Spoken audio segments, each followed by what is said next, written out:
मंडळी, राजकारणात सत्तेसाठी समीकरण जुळवली जातात, फोडाफोडी तर होतेच आणि युती गागड्यांची गणितं मांडली जातात। हे आपण आजवर अनेकदा पाहिले। पण आपल्या रक्ताचं पाणी करून ज्या पक्षाला 40 वर्ष वाढवलं, त्याच पक्षाकडे उमेदवारी मागताना जर एखाद्या कार्यकर्त्याला आपल्या जीवाचं बलिदान देण्याची भाषा करावी लागत असेल, तर राजकारण कोणत्या थराला गेले याचा विचार करण्याची वेळ आली आहे। सोलापूरच्या राजकारणात सध्या एका अशा व्हिडिओनं खळबळ उडून दिली आहे, ज्याने भाजपच्या गटात मोठी अस्वस्थता निर्माण केली आहे। मला तिकीट द्या, नाही तर मी माझ्या जीवाचं काहीतरी करून घेईल, असं म्हणणारा हा कार्यकर्ता नक्की आहे तरी कोण आणि भाजप समोर सध्या कोणतं मोठं संकट उभं टाकलंय, हेच या व्हिडिओच्या माध्यमातून जाणून घेऊयात। सोलापूर महानगरपालिकेच्या निवडणुकीसाठी इथलं वातावरण एखाद्या ज्वालामुखीसारखं धगधगायला लागलंय। सत्ताधारी असो वा विरोधी पक्ष, प्रत्येक ठिकाणी उमेदवारी मिळवण्यासाठी मोठी रस्सीखेच सुरू आहे।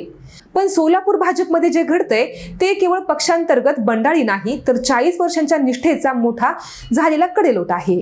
भाजपचे ज्येष्ठ कार्यकर्ते अनंत दुम्मा यांनी थेट पक्ष नेत्यांनाच इशारा दिला आहे की जर मला उमेदवारी मिळाली नाही तर माझ्या जीवाचं मी बरं वाईट करून घेईन आणि त्याला सर्वस्वी पक्ष जबाबदार असेल। एका निष्ठावान कार्यकर्त्यांच्या तोंडचे हे शब्द ऐकून सध्या सोलापूरच्या राजकीय वर्तुळात मोठी खळबळ उडालेली आहे। अनंत धुम्मा हे काही आजकालचे कार्यकर्ते नाहीत। जेव्हा भाजपची स्थापना झाली, जेव्हा पक्षात यायला लोक घाबरायचे, अशा काळात त्यांनी सोलापुरात पक्षाचा झेंडा खांद्यावर घेतलेला होता। गेली 40 वर्ष ते पक्षाशी एकनिष्ठ राहिले। अनेक निवडणुका आल्या आणि गेल्या सुद्धा, अनेक नेते मोठे झाले, पण धुम्मा मात्र एक प्रामाणिक कार्यकर्त्याच्या भूमिकेत जमिनीवर कायम राहिले। पण आज जेव्हा पुन्हा एकदा महापालिकेच्या रणधुमाळीला सुरुवात झाली आहे, तेव्हा त्यांना आपली जागा धोक्यात असल्याचे जाणवू लागले। आपली 40 वर्षांची तपश्चर्या डावळली जाते की काय, या भीतीने त्यांना आत्महत्यासारख्या टोकाच्या इशाऱ्याचा आधार घ्यावा लागलेला आहे। नेमका हा प्रकार आहे तरी काय, हे समजून घेण्यासाठी आपल्याला सोलापूर भाजपमधील गर्दीकडे पाहावे लागणार। सोलापूर महानगरपालिकेच्या एकूण 102 जागा आहेत। या 102 जागांसाठी भाजपकडे चक्क 1200हून अधिक इच्छुकांनी अर्ज केलेले आहेत। म्हणजे एका जागेसाठी सरासरी 12 ते 15 जण रांगेत उभे आहेत। यामध्ये अशा लोकांची संख्या मोठी आहे जे दुसऱ्या पक्षातून आलेले आहेत किंवा ज्यांचा प्रभाव केवळ पैशांच्या जोरावर आहे। अशा परिस्थितीमध्ये अनंत धुम्मा यांच्यासारख्या जुन्या कार्यकर्त्यांना असं वाटू लागले की पक्षासाठी आयुष्य वेचणाऱ्या निष्ठावंतांना बाजूला सारून आयतं आलेल्या उमेदवारांना संधी दिली जाईल। सोशल मीडियावर जो व्हिडिओ व्हायरल झालेला आहे, त्यामध्ये अनंत धुम्मा यांचा चेहरा आणि त्यांचा आवाज खूप काही सांगून जातोय। त्या व्हिडिओमध्ये ते अत्यंत भावुक आणि संतप्त दिसत आहेत। ते म्हणतात, मी भाजपचा जन्म झाला तेव्हापासून पक्षाचं काम करतोय, पक्षावर माझा विश्वास देखील आहे, पण जर माझ्यासारख्या कार्यकर्त्यांवर अन्याय झाला तर मी शांत बसणार नाही। मला उमेदवारी मिळायलाच हवी, अन्यथा मी माझ्या जीवाचं काहीतरी करून घेईल। हा केवळ इशारा नव्हता, तर 40 वर्षांपासून साचलेल्या अन्यायाचा तो स्फोट होता। आणि हा व्हिडिओ वाऱ्यासारखा पसरला आणि भाजपच्या वरिष्ठ नेत्यांची झोपच उडाली। धुम्मा पुढे असंही म्हणतात की मी नगरसेवक नसतानाही केंद्राच्या आणि राज्य सरकारच्या सर्व योजना घराघरात पोहोचवलेल्या आहेत। लोकांनी मला पाहिलंय, माझ्या कामाला देखील पाहिलंय।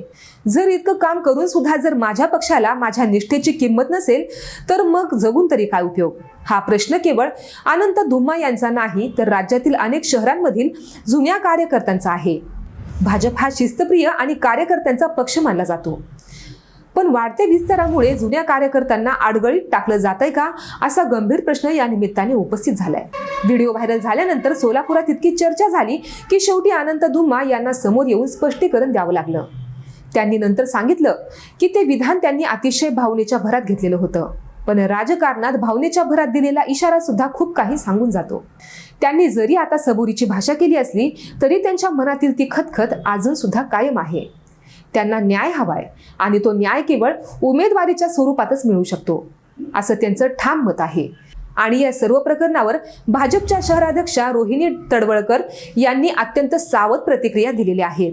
त्यांनी म्हटलंय की प्रत्येक कार्यकर्त्याला आपल्याला उमेदवारी मिळावी असं वाटणं साहजिकच आहे, पण पक्षाला देखील अनेक गोष्टींचा विचार करून निर्णय घ्यावा लागतो। तडवळकर यांनी जुन्या आणि नव्या कार्यकर्त्यांना संयम बाळगण्याचं आवाहन केलं आहे। तसंच कोणत्याही कार्यकर्त्यांनी असं टोकाचं पाऊल उचलून किंवा कायदा हातात घेऊन शहराचं वातावरण बिघडू नये अशी विनंती देखील त्यांनी केलेली आहे। आता भाजप समोर मोठं आव्हान आहे की एका बाजूला त्यांच्याकडे निवडून येण्याची क्षमता आहे अशा नवीन चेहऱ्यांना संधी द्यायची, की ज्यांनी रक्ताचं पाणी करून पक्ष उभा केला आहे त्या निष्ठावंतांना न्याय द्यायचा. सोलापूरमध्ये 1200 अर्ज आले असल्यामुळे भाजपमध्ये मोठी बंडाळी होण्याची शक्यता नाकारता येत नाही. जर अनंत धुम्मा यांच्यासारख्या ज्येष्ठ कार्यकर्त्यांना उघडपणे अशी जर भूमिका घेतली असेल तर पडद्यामागे अनेक कार्यकर्ते नाराज असतील, अशा चर्चा देखील सुरू आहेत. या घटनेमुळे सोलापूर भाजपमधील अंतर्गत गटबाजी सुद्धा चव्हाट्यावर आली आहे. सोलापुरात भाजपमध्ये अनेक गट तट आहेत. जुन्या आणि नव्या कार्यकर्त्यांमध्ये एक अदृश्य दरी निर्माण झालेली आहे. जुन्या कार्यकर्त्यांना वाटतं की आम्ही सतरंजा उचलल्या आणि आता सत्तेची फळं चोखायला मात्र नवी लोक आलीत. जर नव्या कार्यकर्त्यांना वाटलं की जुने चेहरे आता थकले आहेत आणि शहराला आता नव्या रक्ताची गरज आहे. या संघर्षात अनंत धुम्मा यांचा हा सुसाईड इशारा म्हणजे पक्षासाठी धोक्याचीच घंटा ठरलेला आहे. राजकीय विश्लेषकांच्या मते अशा प्रकारच्या धमक्या किंवा इशारे हे दबाव तंत्राचा भाग असतात. पण जेव्हा एखादा 40 वर्षांचा निष्ठावंत असं बोलतो तेव्हा त्यामागे केवळ दबाव नसून प्रचंड नैराश्य असतं. जर पक्षाने अशा कार्यकर्त्यांना विश्वासात घेतलं नाही तर निवडणुकीमध्ये येणारे गंभीर परिणाम भाजपला भोगावे लागू शकतात. कारण हेच कार्यकर्ते बूथ स्तरावर पक्षाची ताकद असतात. जर पायाच खचला तर इमारतीचं काय होणार, हा प्रश्न नेतृत्वाला विचार करायला लावणार आहे. या प्रकरणाचा दुसरा पैलू असा की सोलापूर महापालिकेत सत्ता मिळवण्यासाठी भाजपला जुन्या कार्यकर्त्यांची साथ हवीच आहे. पण सोलापुरात काँग्रेस आणि राष्ट्रवादी सुद्धा ताकदीने उतरण्याच्या तयारीत आहेत. अशा वेळी पक्षांतर्गत बंडाळी भाजपला परवडणारी नाही. अनंत धुम्मा यांच्या एका व्हिडिओनं भाजपच्या अंतर्गत लोकशाहीवर आणि तिकीट वाटपाच्या प्रक्रियेवर मोठे प्रश्नचिन्ह निर्माण केलेलं आहे. अनंत धुम्मा यांनी केलेल्या विधानामुळे सोलापुरातलं वातावरण तर तापलंच आहे, पण सोशल मीडियावरही यावर संमिश्र प्रतिक्रिया उमटत आहेत.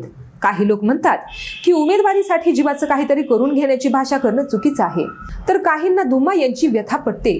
40 वर्ष पक्षासाठी देणं ही काही छोटी गोष्ट नाही, पण अशा माणसाला किमान सन्मान तरी मिळायला हवा असं सर्वसामान्यांना वाटतंय.